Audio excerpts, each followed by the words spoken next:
warahmatullahi wabarakatuh. Waalaikumsalam warahmatullahi wabarakatuh.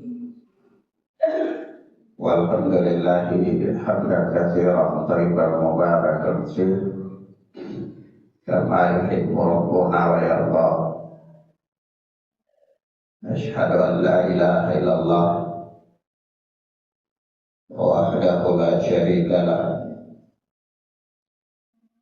wa asyhadu anna Muhammadan abduhu wa rasuluh sallallahu alaihi wa ala alihi wa ashabihi wa man tabi'ahum bi ihsanin ila yaumil qiyamah. Amma ba'd. Ikhwan a'azzani Allah wa iyyakum. Kita lanjutkan pelajaran kita, yakni pelajaran Al-Qawaidul Arba'ah oleh Syekh Al-Imam Al-Mujaddid Muhammad bin Abdul Wahhab rahimana wa rahimahullah. Selanjutnya berkata Syekh, "I'lam arsyadakallahu li ta'atih." Ketahuilah, semoga Allah subhanahu wa ta'ala membimbingmu untuk taat kepadanya. Annal hanifiyah millatu Ibrahim, bahwa al-hanifiyah adalah millatu Ibrahim, agamanya atau agama yang dibawa oleh Nabi Allah Ibrahim alaihi salatu wassalam, yaitu an ta'budallah wahdahu mukhlishan lahud-din, yaitu agar engkau beribadah kepada Allah saja dengan mengikhlaskan ibadah itu, dengan mengikhlaskan kepada Allah agama. Kama qala ta'ala, sebagaimana Allah yang Maha Tinggi berfirman, wa ma khalaqatul jinna wal insa illa liya'budun, dan tidaklah aku menciptakan makhluk dari golongan jin dan tidak pula dari golongan manusia illa liya'buduni, melainkan agar supaya mereka itu beribadah kepadaku, kata Allah subhanahu wa ta'ala. Surat Ad-Dariyat ayat 56. Nah, kita lihat ikhwan fillah azza Allah wa iyyakum. Asy-Syaikh Asy-Syatili hafidhana wa hafidhahullah, Syekh Sa'ad bin Nasir Asy-Syatili, beliau ketika menjelaskan kalimat ini, kata beliau, qauluhu i'lam, ucapan Syekh Muhammad rahimahna wa rahimahullah yang mengatakan i'lam, ketahuilah, hadza fi'lu amrin yatlubu fihi al-mu'allifu minal qari'i al-ilma bima sayadkuruhu fima ya'ti. Kata Syekh Muhammad, kata Syekh Syatiri, i'lam itu fi'il amr, i'lam itu fi'il amr, kata kerja, perintah. Yatlubu fihi al-mu'allifu minal qari, yang mana penulis Syekh Muhammad bin Abdul Wahab menginginkan dari pembaca, yakni pembaca buku ini, yang beliau inginkan itu adalah ilmu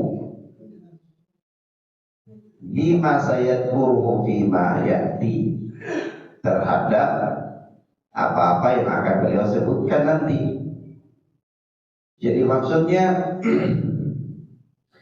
ketika Syekh Muhammad mengatakan i'lam, itu maksud beliau adalah ilmuilah apa-apa yang nanti saya sebutkan ini.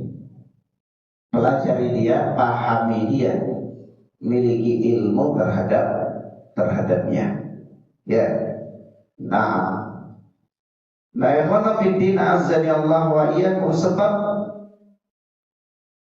apapun itu kalau seseorang tidak mempunyai ilmu tentangnya, maka itu adalah merupakan sebuah kebinasaan.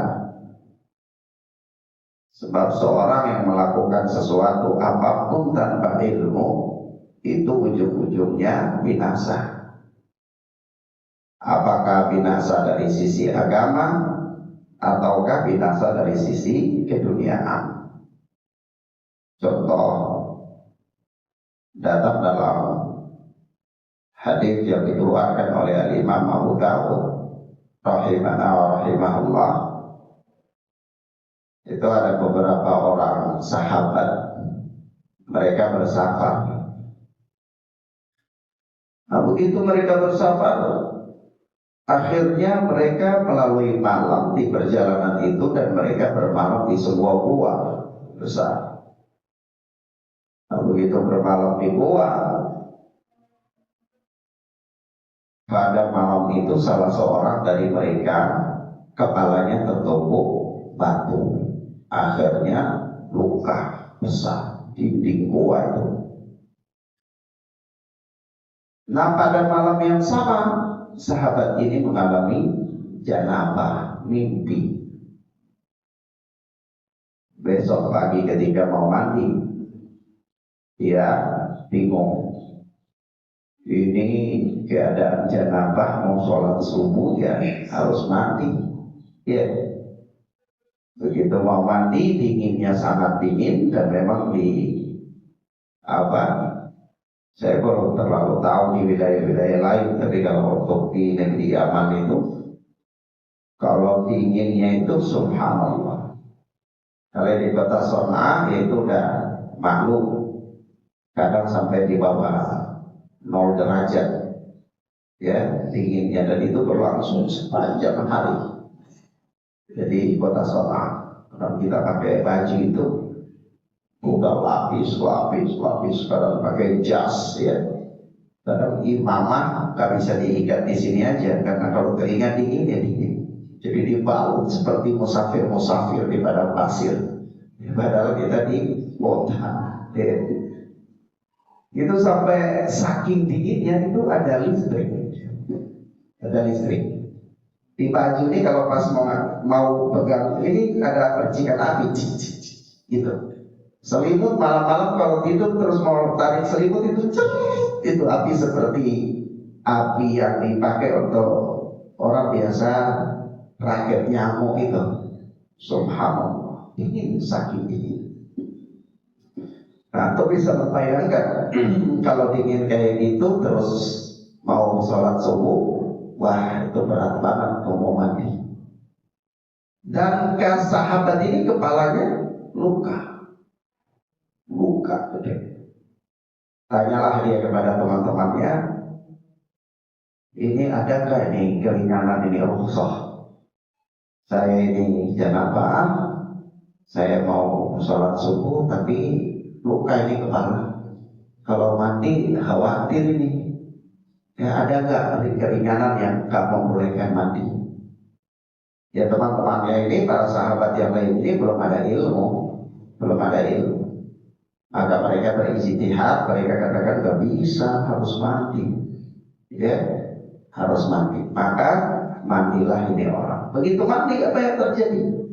Meninggal dengan sebab itu. Itu meninggal, mereka pulang ke menghadap Rasul Sallallahu Alaihi Wasallam di kota Madinah. Sampai di sana, maka kisah ini diceritakan kepada beliau. Apa kata beliau? Qataluhu qatalahumullah. Ya, mereka telah membunuh dia. Mereka menjadi sebab dia itu mati. Qatalahumullah. Semoga Allah membunuh mereka. Artinya ini bukan doa, tapi penegasan Rasulullah bahwa tindakan mereka itu gak benar. Sebab kalau doa ya doa Rasulullah makbul. Ya, ini bukan doa. Ini sebuah ungkapan pengingkaran dari Rasulullah Sallallahu Alaihi Wasallam. Lalu kata Rasulullah, Inna masyifa'ul ayyi as-su'al. Obat dari kebodohan itu bertanya. Jadi ternyata memang bodoh itu penyakit. Jadi bodoh itu bukan apa, suatu hal yang apa gitu ya. Jadi memang kalau terus menerus dalam keadaan bodoh itu sayang ya, terlalu rugi. Karena itu sama dengan orang yang terus menerus berada dalam satu penyakit, dia nggak mau berobat. Nabi katakan inna masyifa'ul ayyi as-su'al. Sesungguhnya obat dari kebodohan itu as-su'al, bertanya. Terlepas dari itu, ikhwan fiddin azanillah wa iyyakum, barakallahu fikum. Ini yang ingin Anda sampaikan adalah bahwa kekeliruan fatwa ini bisa merenggut nyawa. Ya, orang ini salah fatwa, akibatnya apa yang terjadi? Dengan sebab fatwa yang salah itu meninggal. Subhanallah. Maka tidak berilmu atau melakukan sesuatu tanpa ilmu itu bisa menyebabkan terjadinya kebinasaan. Kebinasaan itu imma bisa terjadi pada perkara binasa di akhirat atau bisa binasa di dunia, sebagaimana kisah ini. Binasa di dunia. Ya. Kalau binasa di akhirat lebih-lebih lagi, ini lebih bahaya yang dikhawatirkan. Berfatwa tanpa ilmu. Ya. Nah, kemudian maka dari itu ilmu itu apa? Kalau dikatakan ketahuilah engkau apa yang diinginkan oleh Syekh. Yang diinginkan oleh Syekh Muhammad bin Abdul Wahab adalah yatlubu fihi al-muallifu min al-qari al-ilma bima sayadkuruhu fima ya'ti. Yang diinginkan oleh Syekh Muhammad bin Abdul Wahab dengan kalimat ilmnya itu adalah supaya para pembaca yang membaca buku ini harus memiliki ilmu tentangnya. Jadi pelajari dia baik-baik, paham dia, supaya bisa mengamalkan dia. Ya. Nah, tujuan orang beramal itu untuk tujuan belajar itu untuk memiliki ilmu, lalu setelah berilmu itu dia beramal. Kemudian kata beliau, kalau begitu Ustaz, ilmu itu apa? Syekh menginginkan supaya kita mengilmui apa yang akan beliau tulis di bukunya beliau Al-Qawaidul Arba'in. Kalau begitu apa itu ilmu? Kata beliau, wal muradu bil ilmi, kata Syekh Sa'ad bin Nasir Asy-Syatiri, wal muradu bil ilmi, yang dimaksudkan dengan ilmu itu adalah ma'rifatu syai' ala haqiqatihi wa ala mahwatihi,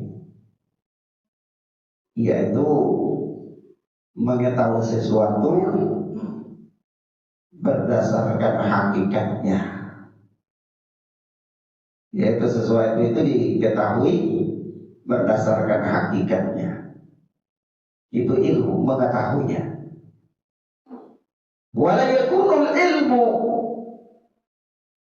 ilman aliman indal jamaahir illa bitawaffuri adadin minal umur. Wala yakunul ilmu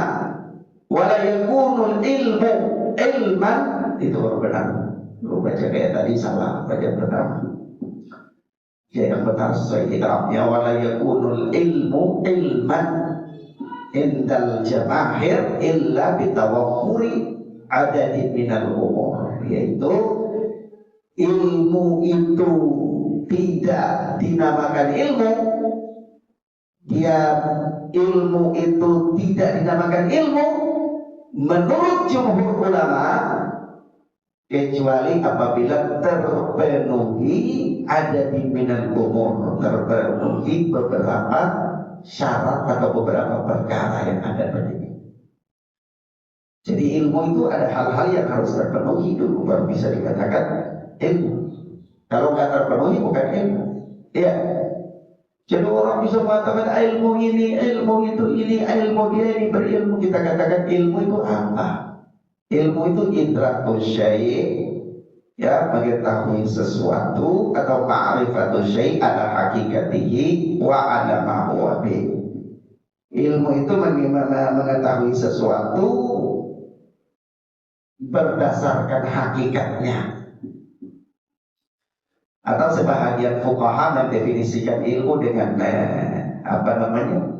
dengan definisi kalau kita dapati dalam kitab-kitab fikih, ya, kitab-kitab akidah itu biasa, apalagi seperti Syekh Ibnu Utsaimin dalam Syarah Kashfus Syubuhat, ya, itu beliau menyebutkan definisi ilmu itu adalah dengan definisi yang sering disebutkan oleh ulama-ulama akidah atau ulama-ulama fikih, yaitu apa? Idraku syai'i ala ma huwa alaihi idrakan jaziman, yaitu mengetahui sesuatu secara pasti berdasarkan hakikatnya, ya, yaitu ilmu.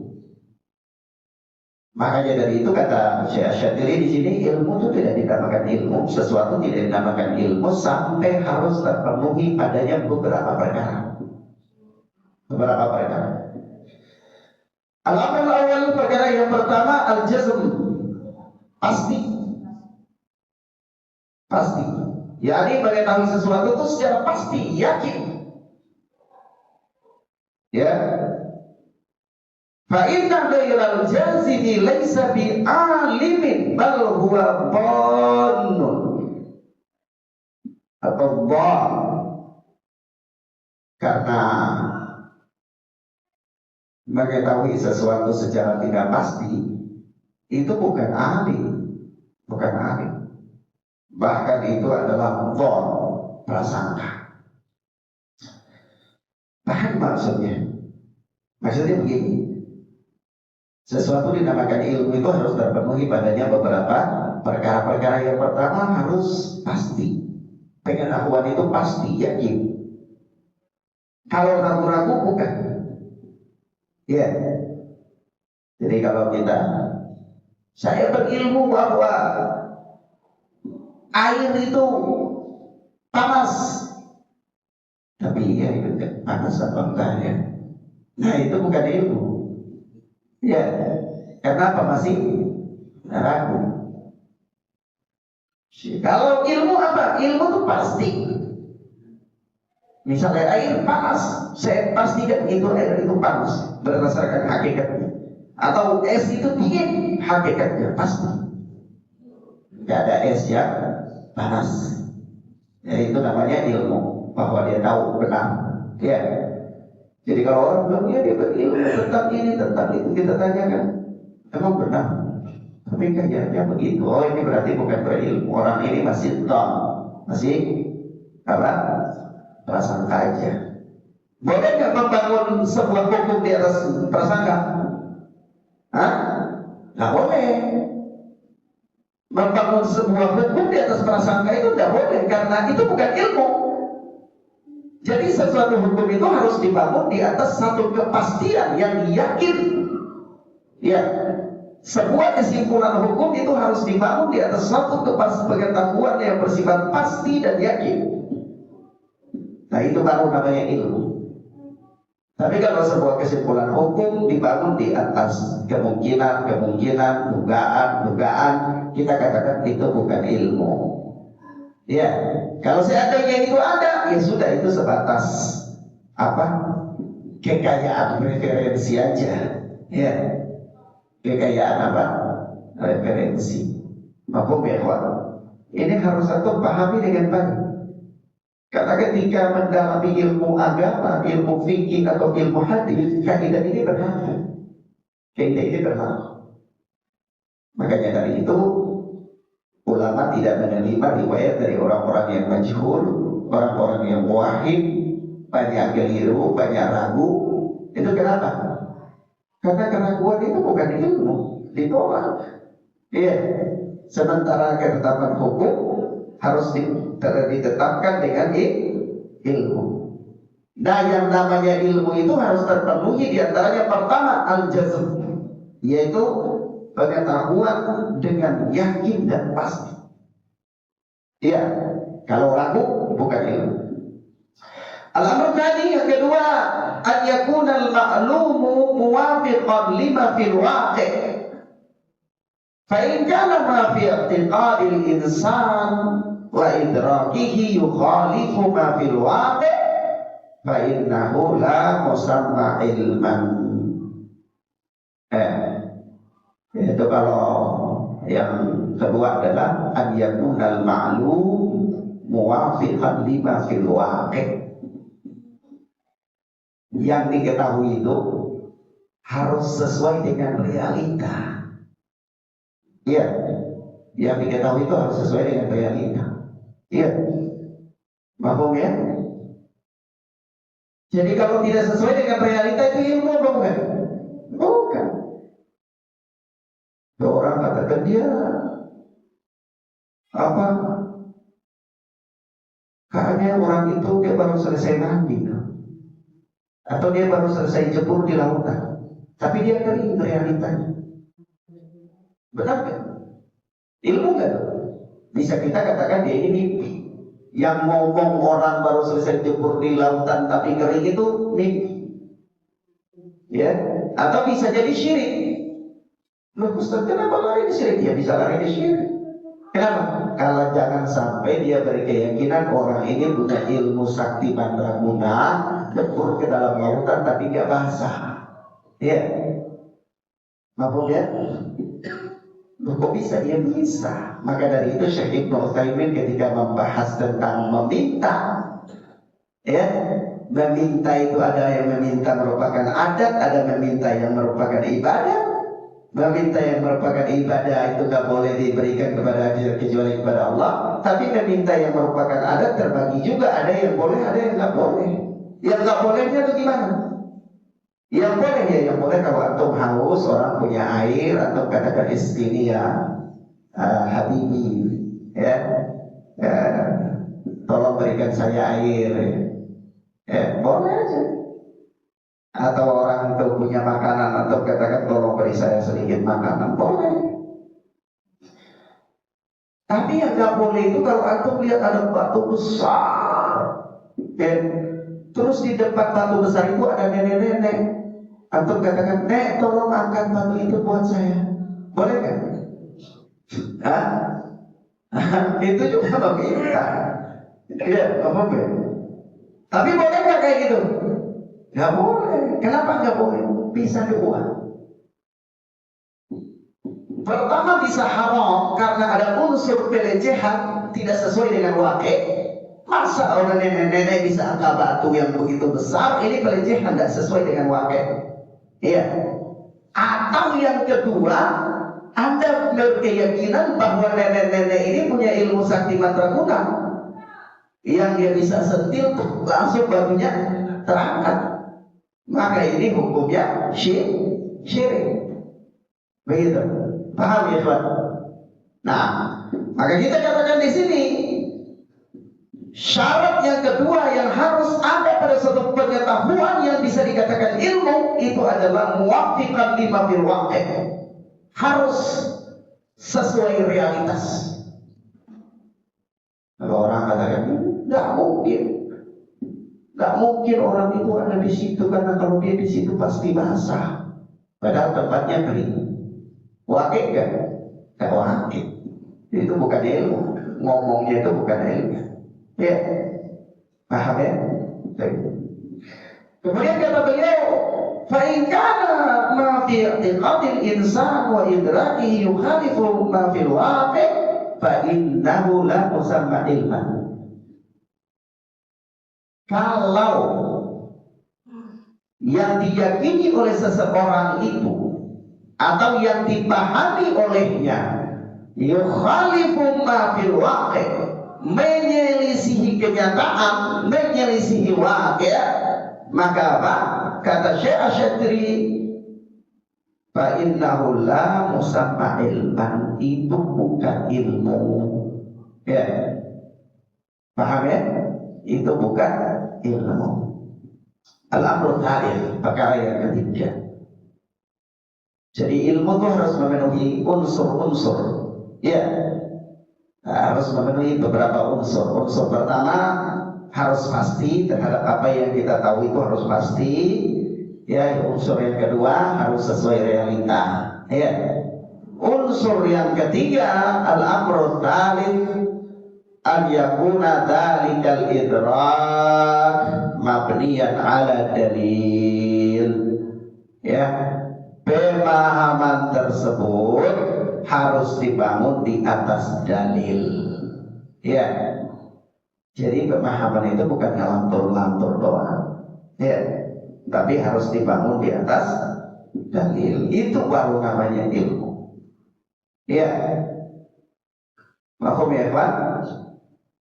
Jadi kalau tidak ada tiga unsur ini pada sebuah penelitian atau sebuah komentar, sebuah statement tidak terpenuhi unsur ini, maka statement itu anggap saja kicauan burung di ranting-ranting pohon, tidak bernilai dan tidak berharga. Ya. Tapi kalau orang yang ngomong sebuah statement, kita katakan antum sampaikan ini adalah ilmu apa bukan? Kalau dia katakan ilmu, maka kita harus tanya, terpenuhi enggak unsur ini? Pertama, jazm enggak? Pasti enggak pengetahuanmu itu? Enggak. Ya pasti. Apa bukti yang menunjukkan Anda bisa meyakini bahwa itu pasti? Saya melihat. Anda melihat langsung, dan saya melihat dari jarak 1 kilometer. Oh, itu bukan yakin. Ya, paham ya Pak? Itu bukan yakin. Paham ya? Ya saya lihat dari jarak 10 meter, tapi malam yang sangat gelap. Oh, juga bukan yakin. Tidak terpenuhi. Maka statementnya itu batal dan gak boleh digubris karena itu bukan ilmu. Kalau menetapkan hukum dengan informasi yang demikian, itu artinya Anda menetapkan hukum dengan sesuatu yang bukan ilmu. Ya, paham ya Pak? Paham ya? Kemudian unsur yang kedua itu harus sesuai dengan realita. Kalau tidak sesuai dengan realita pengetahuanmu itu, maka itu bukan ilmu. Kenapa ya Pak? Kenapa harus sesuai dengan realita? Karena manusia itu kebiasaan dia berhalusinasi. Manusia kebiasaan dia itu adalah apa? Dia berasumsi. Jadi kadang-kadang dia mau menetapkan sebuah hukum bukan dengan wakil, tapi dengan asumsinya. Paham ya? Dia ada lihat orang jalan, 2 orang laki sama perempuan, itu langsung ini gak benar. Dia mulai asumsi. Begini dulu di kampung saya ada begini dulu begini. Pada zaman batu itu ada demikian, pada ya dulu di zaman Putri Duyung itu demikian ini asumsi. Itu apa namanya? Asumsi. Apakah kemudian asumsi dia itu bisa dibenarkan untuk menetapkan sebuah hukum? Tidak. Paham ya, Pak? Paham ya? Maka harus sesuai dengan wahid. Gak boleh asumsi. Kalau dia mau berasumsi, berarti saya tidak butuh asumsi. Karena kalau antum berasumsi, saya bisa berasumsi, si fulan bisa berasumsi, si fulan bisa berasumsi. Maka nanti kita menuntut menetapkan hukum ini dengan asumsi masing-masing. Itu bukan ilmu. Itu bukan apa? Ilmu. Karena syarat ilmu itu harus sesuai dengan wahid. Iya. Paham ya? Maka dari sisi inilah para ulama membagi kualitas ilmu.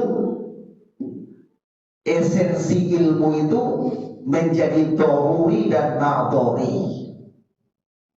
Doruri itu apa? Doruri itu tidak butuh penelitian lagi karena terpenuhi syarat-syaratnya langsung. Dia jasam pasti, es dingin pasti, sudah jasam yakin, ya. Wake ya, es dingin wake, ya. Jadi ini ilmu doruri. Ilmu nadori itu apa? Ilmu nadori yang masih belum pasti terpenuhi unsur-unsur ini, maka butuh penelitian untuk memastikannya. Iya, paham ya Pak? Seperti apa? Baca bismillah ketika wudhu itu wajib apa bukan wajib ya? Pasti? Belum pasti. Kenapa belum pasti? Ulama masih berbeda pendapat tentang hadis yang mengatakan hal tersebut. Iya. Jadi belum pasti. Maka untuk menetapkan hukum perlu diteliti sesuatu yang belum pasti ini untuk mendatangkan keyakinan. Nah, setelah yakin dengan qarinah penelitian yang ada, barulah ditetapkan sebuah hukum. Itu namanya hukum yang bersifat nadhari. Bersifat apa? Nadhari. Butuh penelitian. Harus punya kekuatan analisa yang kuat, ya. Harus independen, harus mempunyai kekuatan mutalaah supaya bisa masuk di dalam ilmu-ilmu yang bersifat nadhari. Begitu. Paham ya Pak? Baik. Dan unsur yang ketiga apa? Mabniyan ala dalil, harus terbangun di atas dalil. Terbangun di atas dalil. Meskipun Syekh Syatiri di sini menyinggung ya, beliau memberikan isyarat bahwa wa hadza syaratahu ba'dun nas wa hunaka ta'ifatun min ahli ilmi la yashtarituna bina al-ilmi ala dalil. Jadi harus unsur ketiga yang harus terbangun di atas dalil ini adalah syarat sebahagian ulama. Tapi sebagian ulama lain tidak mensyaratkan harus di atas dalil. Begitu. Paham ya? Mau ya? Loh Pak Ustaz, syaratnya tidak harus di atas dalil. Ya kalau kita bicara tentang dalil agama, maka dalil agama itu apa? Al-Quran, Sunnah, dan Ijma'. Nah kalau sehingga sebagian ulama mengatakan bahwa harus terbangun di atas dalil, berarti harus terbangun di atas Al-Quran, Sunnah, dan Ijma' syaratnya. Tapi sebagian ulama mengatakan tidak, syaratnya begitu. Sehingga apa? Sehingga kias boleh dipakai, sehingga amalan penduduk sebuah negeri boleh dipakai, ya, dan seterusnya. Karena mereka tidak mensyaratkan dia harus berdiri di atas dalil. Tetapi tentu ini adalah pendapat yang marjuh, pendapat yang lemah. Ya, maaf ya kawan. Baik. Sampai di sini antum paham tentang apa itu ilmu? Paham ya? Kemudian kata beliau, arsyadakallahu li ta'atihi. Semoga Allah Subhanahu wa taala membimbing engkau untuk taat kepadanya. Semoga Allah Subhanahu wa taala membimbing engkau untuk apa? Taat kepada Allah Subhanahu wa taala. Kita lihat di sini, tentu ini adalah doa. Maka Syekh Syatiri mengatakan hada doa minal muallifi li kulli man qara'a kitabahu nas'alallaha jalla wa ala an yaj'alana mimman syamalathum hadhihi da'watu wa an yastajiba hadhihi da'wah fina wa fi ghairina.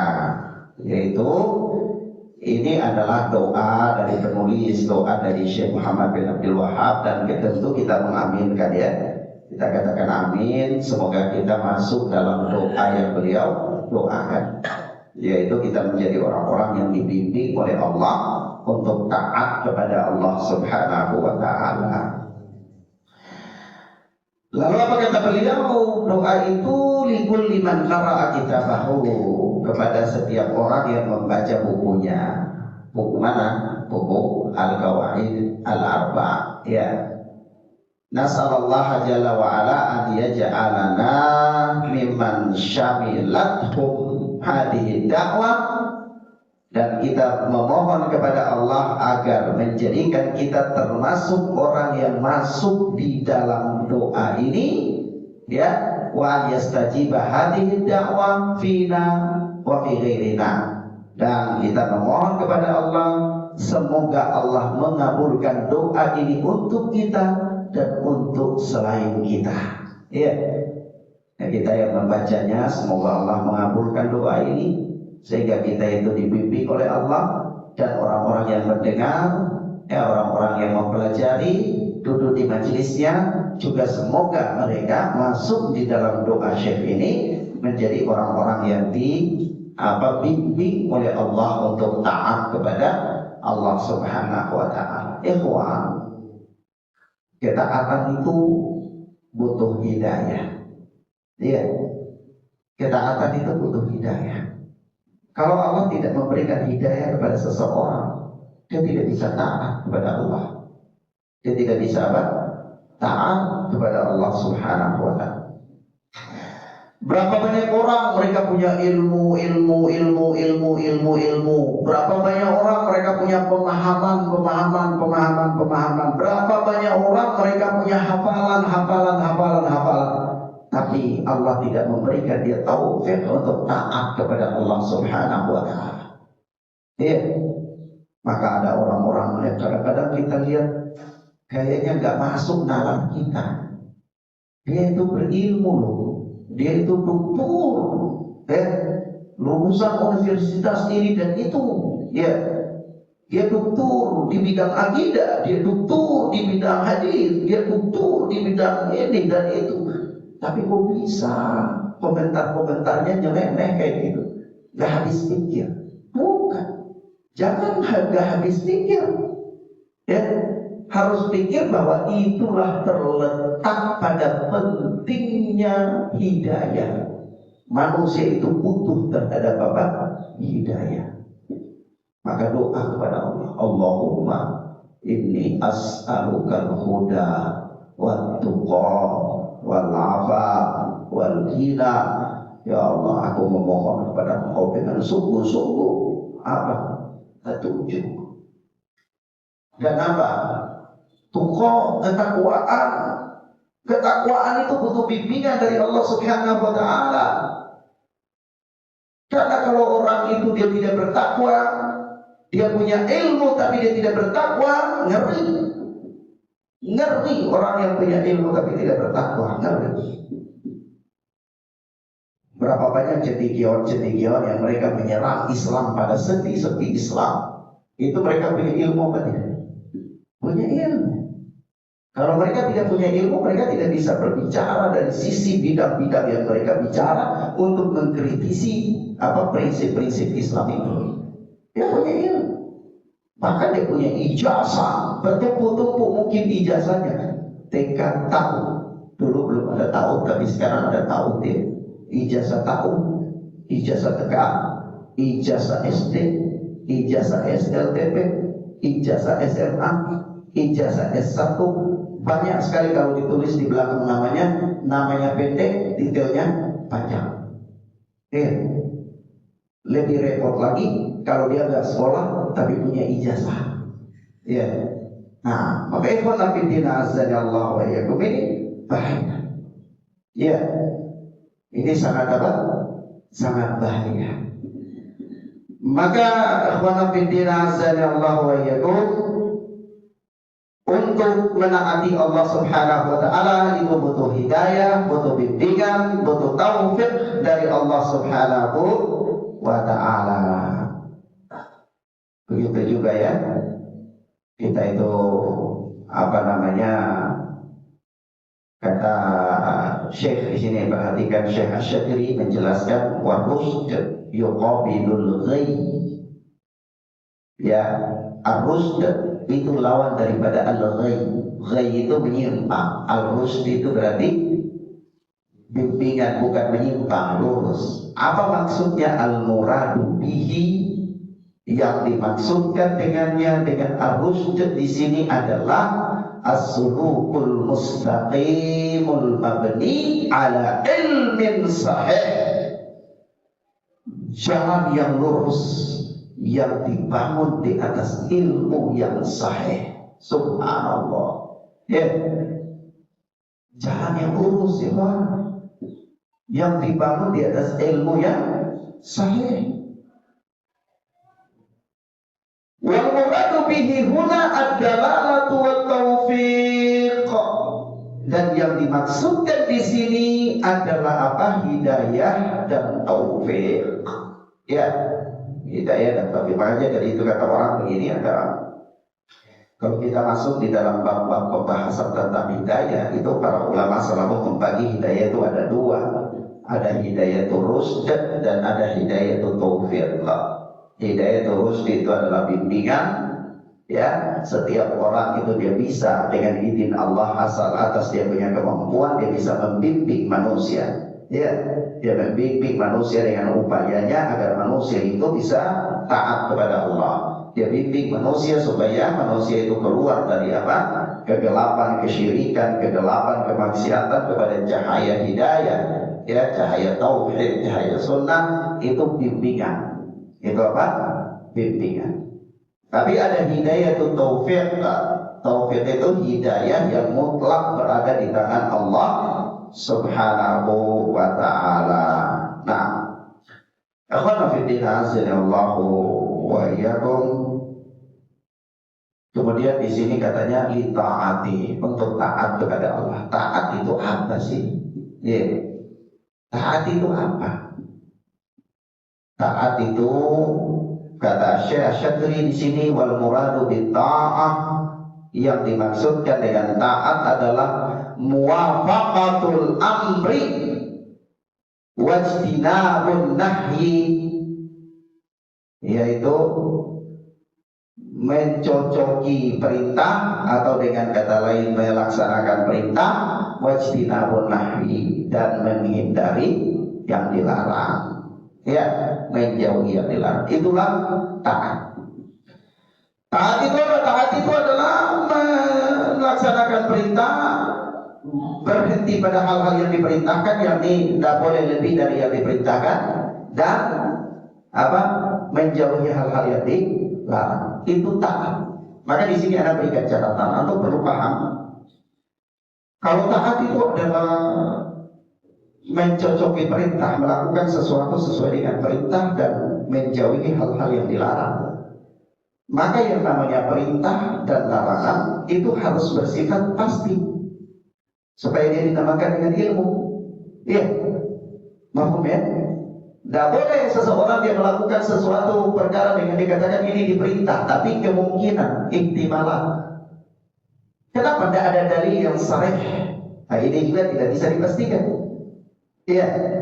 Oh, saya menghindari ini karena merupakan bentuk taat kepada Allah. Maka kita katakan, siapa yang melarang Anda daripadanya?